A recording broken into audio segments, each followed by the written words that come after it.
বাংলাদেশের সংখ্যালঘুদের ওপর কথিত নির্যাতনের অভিযোগ তুলে কলকাতার মানিকতলার একটি হাসপাতাল জানিয়েছে তারা আর বাংলাদেশি রোগীদের চিকিৎসা দেবে না।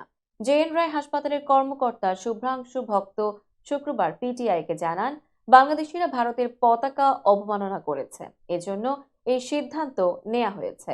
হাসপাতাল কর্তৃপক্ষ জানায় তারা এই সিদ্ধান্তটি অনির্দিষ্টকালের জন্য নিয়েছে এবং আশা করছে অন্যান্য হাসপাতালগুলো একই পদক্ষেপ নেবে। শুভ্রাংশু ভক্ত বলেন, বাংলাদেশের সংখ্যালঘুদের ওপর নির্যাতন করা হচ্ছে। ভারতীয় স্বাধীনতা যুদ্ধের সময় বাংলাদেশের যে সহযোগিতা ছিল তার প্রতি সম্মান দেখানোর পরিবর্তে সেখানে ভারত বিরোধী মনোভাব বৃদ্ধি পাচ্ছে। তিনি আরো বলেন, আমরা মনে করি ভারতীয় পতাকা অবমাননা করার কারণে বাংলাদেশিদের চিকিৎসা প্রদান করা উচিত নয়। এদিকে এই সিদ্ধান্তে বিভ্রান্তি ও বিতর্ক সৃষ্টি হতে পারে বলে আশঙ্কা করা হচ্ছে।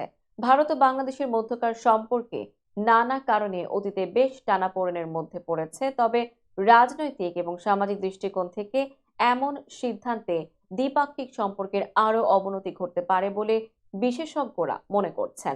এটি নতুন করে দুই দেশের মধ্যে উত্তেজনা সৃষ্টি করতে পারে এবং চিকিৎসা ক্ষেত্রে বৈষম্যের অভিযোগ এনে বাংলাদেশি নাগরিকরা প্রতিবাদ জানাতে পারে।